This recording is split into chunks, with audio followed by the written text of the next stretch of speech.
오늘은 사도행전 8장입니다. 믿음의 순종, 복음의 전파라는 제목으로 함께 말씀을 생각해 봅니다. 어제 말씀을 펼쳐놓고 이렇게 쭉 말씀을 묵상하다가 정말 오랜만에 평소에 보지 않던 그러한 구절에 제 마음이 이렇게 뺏겨서 그 구절을 묵상하는데 너무 마음속에 은혜가 되었습니다. 26절부터 40절까지의 말씀을 읽었는데 제가 어저께 은혜 받은 구절은 어디일까요? 37절 말씀이에요. 37절 말씀 없어요. 네. 아무 뜻도 없어요. 그냥 진짜 그 구절이 없다라는 거예요. 고대의 사본에 그 구절이 없고 왜 없는지도 아무도 몰라요. 그리고 내용도 뭐였는지도 몰라요. 그런데 없음이라는 두 글자가 성경이 되었더라고요.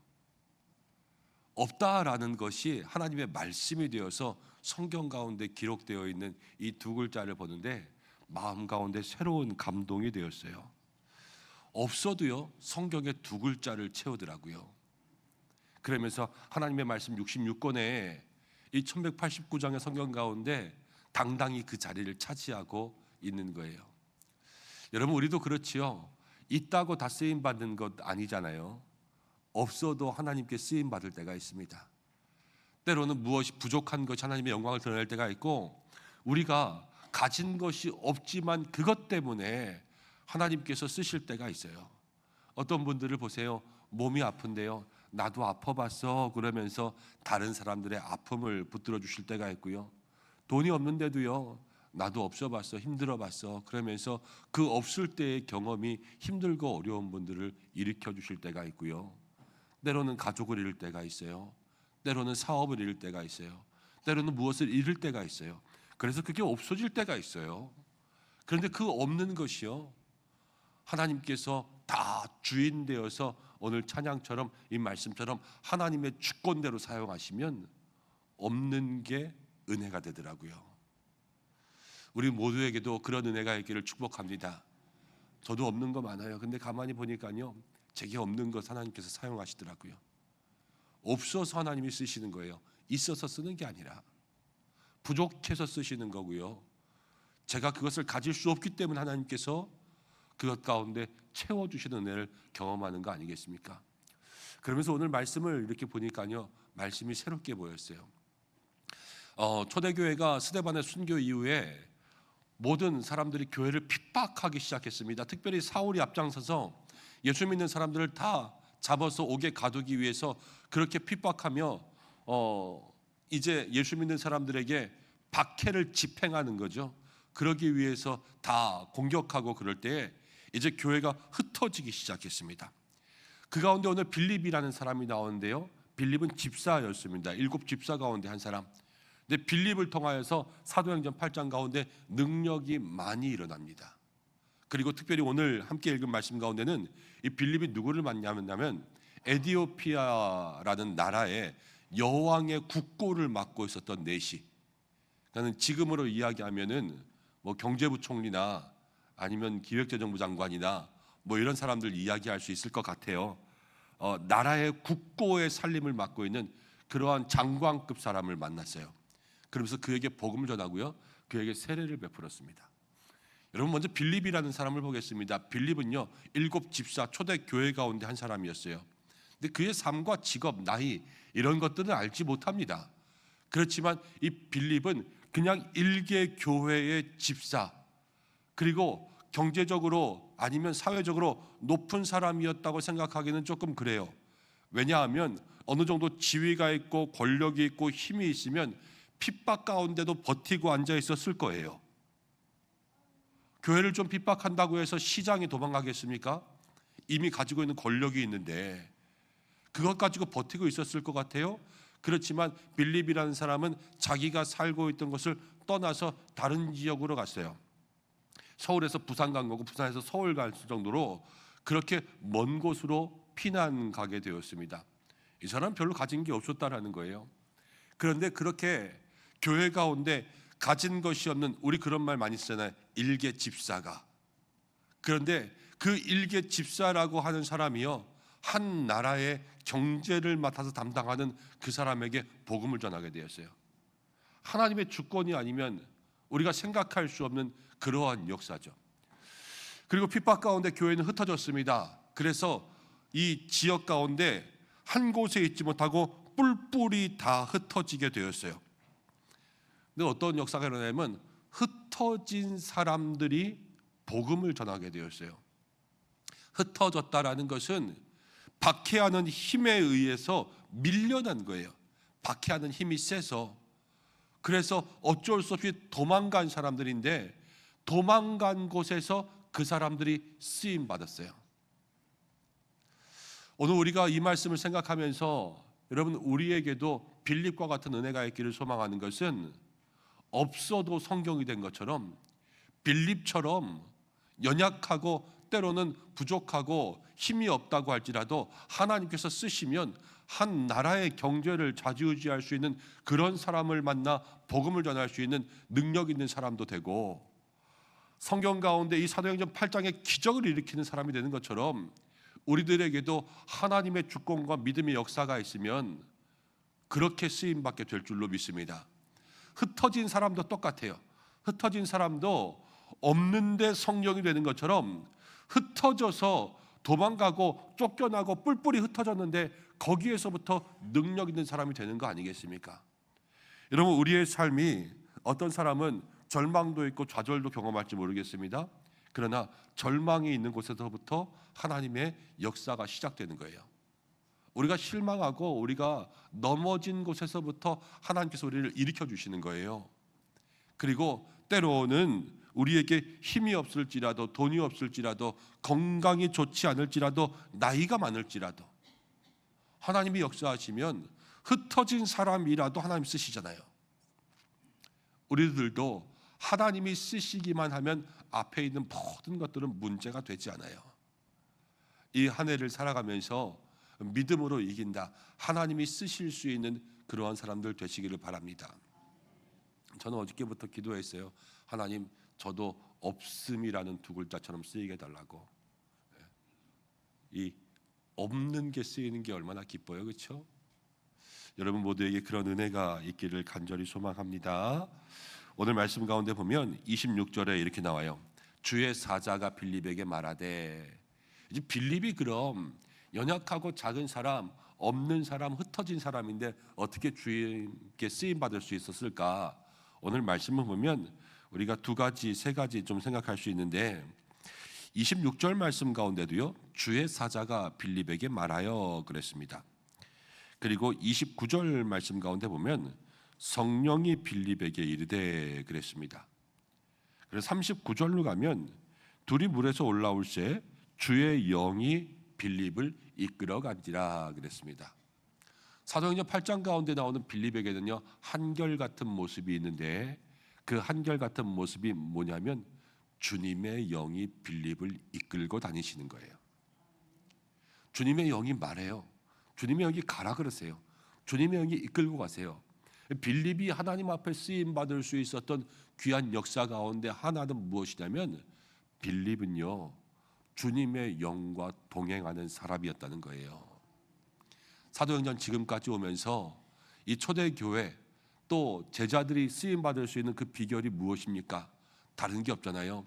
오순절 성령 강림, 그 믿음의 역사 가지고 모든 어려움들을 이기며 살아가고 있는 건 아닙니까? 올 한 해를 살아가는 우리 은성교회 모든 성도들에게 우리에게 주시는 믿음의 힘은 뭐냐? 어제도 그제도 하나님께서 매일매일 말씀하시는 것은 성령께서 우리를 이끌어 가셔야 된다는 것입니다. 올 한 해 기도할 때마다 빠지지 말고 여러분들 기도하시길 바라는 것은 하나님 우리에게 성령으로 충만케 하여 주옵소서. 이 기도의 제목이 우리에게 있기를 간절히 소망합니다.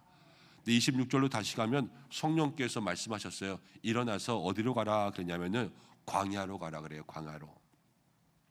여러분, 이스라엘의 광야는요, 그렇게 비옥한 땅이 되지 못합니다. 힘들고 어려운 곳, 낮에는 뜨겁고 밤에는 차갑고 아무것도 보이지 않고 그냥 흙과 절벽과 골짜기와 이런 것밖에 없는 그러한 곳이에요. 그런데 하나님께서 이 빌립에게 성령 충만한 다음에 어디로 가냐? 강남 한복판 사람 많은 곳 시내에 가서 복음 전하라 그러는 것이 아니라 아무도 못 만날지도 모르는 광야로 가라 말씀하시는 거예요. 그런데 빌립이 어떻게 했냐? 성령과 동행하니까요, 성령님 말씀하시면 그대로 순종했어요. 그런데 그대로 순종하니까 광야 가운데 이 에디오피아 여왕의 국고를 맡은 그러한 사람을 만나게 된 거예요. 여러분, 우리는 광야에 누가 있는지 몰라요, 그렇죠? 그렇지만 하나님께서는 다 아신다고요. 하나님께서 아시니까 인도하시는 거예요.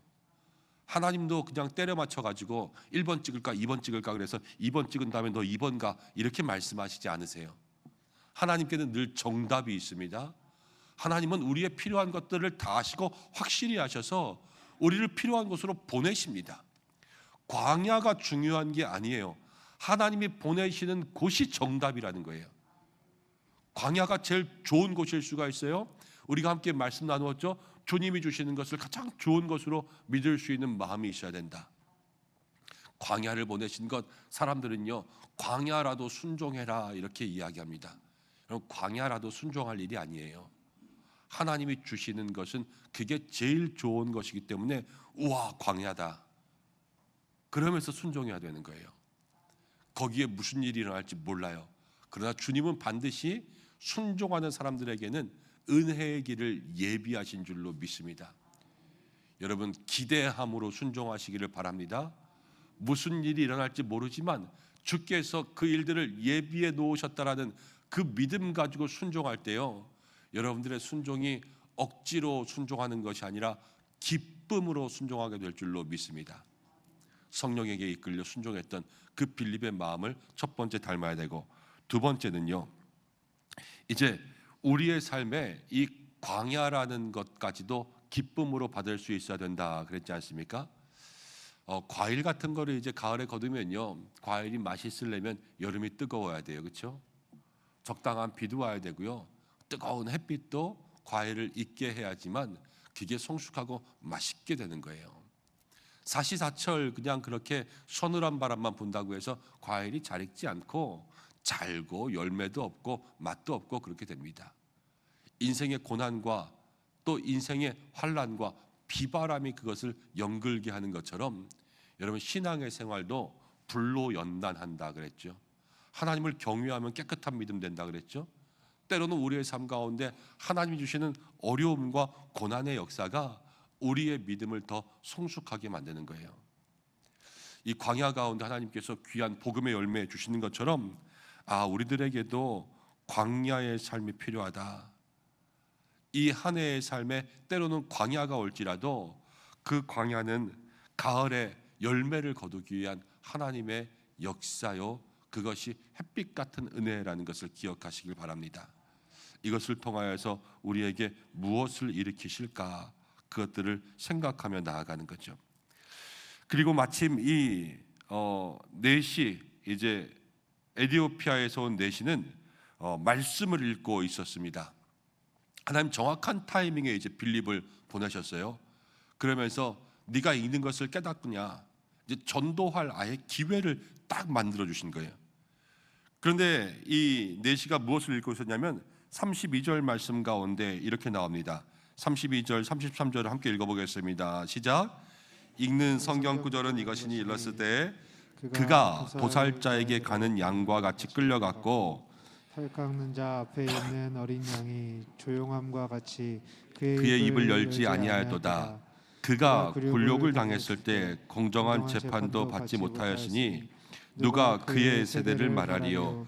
그의 생명이 땅에서 빼앗김이로다 하였거늘. 그가 도살자에게 가는 양처럼 끌려갔어요. 그가 입을 열지 않았어요. 그가 굴욕을 당했어요. 여기서 그가 누구예요? 예수님이시잖아요. 그런데 이 넷이는 그걸 몰랐어요. 34절에 내가 묻노니 선지자가 말한 것이 누구를 가리킴이냐? 자기를 가리킴이냐? 타인을 가리킴이냐? 여기서 그가 이렇게 말하는 게 이사야서니까 이사야 자기를 말하는 거냐, 아니면 이사야가 다른 사람을 말하는 거냐?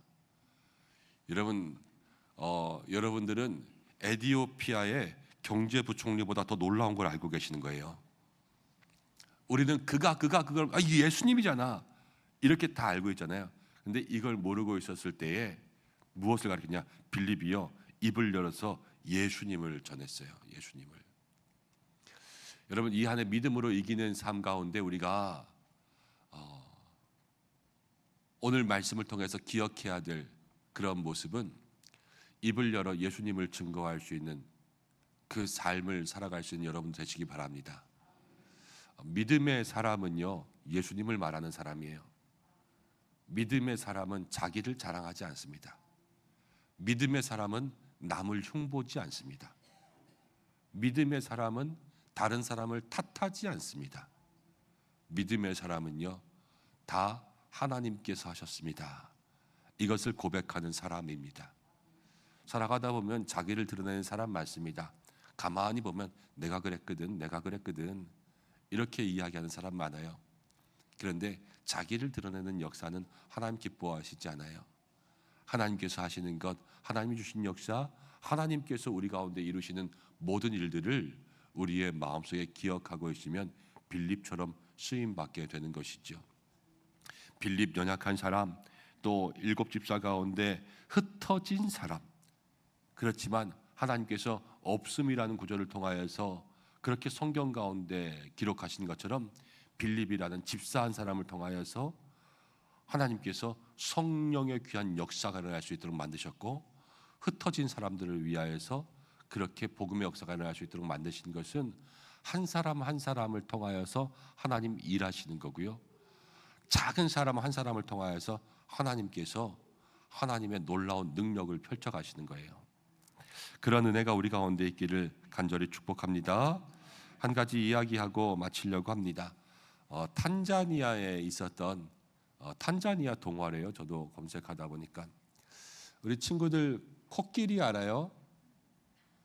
벌새 알아요? 벌새 요만한 조그만 새 있었잖아요. 숲속에 불이 났대요. 그래서 많은 동물들이 도망을 가고 있었대요. 그런데 벌새 한 마리가, 요만한 새가 이렇게 입으로 물을 물어와서 불이 난 숲에다가 그거를 다 뿌리고 있었대요. 불이 꺼졌을까요? 안 꺼졌을까요? 안 꺼지고 있었어요. 그런데도 그 벌새는 열심히 입으로 물을 물어와서 숲에다가 뿌리고 있었어요. 근데 커다란 코끼리가 지나가다가 그랬어요. 얘 벌새야, 너는 뭐하니? 그랬더니 벌새가 나는 지금 불을 끄려고 노력하는 중이야 그랬어요. 근데 코끼리가 그렇게 말한 거예요. 아니, 네가 뭘 할 수 있어? 그렇게 물을 조금 뿌린다고 해서 이 숲에 불이 꺼지겠니? 그렇게 이야기했는데 벌새가 그런 거예요. 아무리 작은 물일지라도 나는 이 불을 끄기 위해서 나의 최선의 노력을 다할 거야. 그러면 언젠가는 이 불이 꺼질 거라고 믿어. 이렇게 이야기한 거예요. 그런데 그렇게 벌새가 열심히 노력하는 것을 모든 동물들이 보고 감동을 받아서 코끼리도 물을 떠오고 사자도 물을 떠오고 곰도 물을 떠오고 그러면서 숲속에 있는 불을 다 껐다는 이야기가 있어요. 들어봤어요? 못 들어봤어요? 탄자니아에 있는 동화책이래요. 탄자니아. 여러분들이 이제 탄자니아에 있는 나라 동화책도 읽은 거야 오늘. 작은 힘이라고 할지라도 열심히 노력하고 있으면 그 힘을 통하여서 모든 사람들의 마음에 감동을 준다는 내용이겠죠. 여러분들도 작은 힘이지만 그렇게 열심히 노력하면서 살아갈 수 있는 그 마음의 감동이 있기를 축복합니다. 아멘 해보세요. 네, 여러분, 우리가 그렇습니다. 작은 힘인데요, 그 작은 힘을 열심히 주님 앞에 드리면 하나님이 그 힘을 사용하실 거예요. 우리의 힘 얼마 크지 않아요. 우리는 흩어진 사람들, 없는 사람들이지만 하나님이 주권적으로 역사하시면 가장 작은 그 힘이 가장 큰 역사를 만들게 될 줄로 믿습니다. 그걸 뭐라고 하냐면 믿음이라 그러는 거예요. 이 한 해 살아가면서 우리 모든 성도들이 믿음의 역사를 가지고 우리가 할 수 없는, 우리가 해내지 못할 그러한 일들을 하나님의 능력으로 경험하며 살 수 있는 이 한 해의 삶이 되시기를 주님의 이름으로 간절히 축복하고, 처음부터 끝까지 여러분 무조건 성령의 인도하심을 받는 거예요. 1월부터 12월까지 대개 1월은 성령 충만한 거 아시죠? 그래서 설날쯤 되면 다 흩어져요. 고난주간쯤 되면 다시 성령 충만하고 그 다음 또 다 흐지부지해지다가 가을쯤 되면은 뭐 다시 한번 이렇게 할까 그러다 연말 되면 정신없이 살다가 그냥 한 해가 꼴딱 지나가요. 그렇죠? 그런데 1월부터 12월까지 한결같이 성령 충만하시고 오늘 그 없음이라는 두 글자 저의 마음 가운데 정말 깊이 다가왔는데 올 한 해 우리가 그 은혜를 경험할 수 있는 축복의 길을 소망합니다.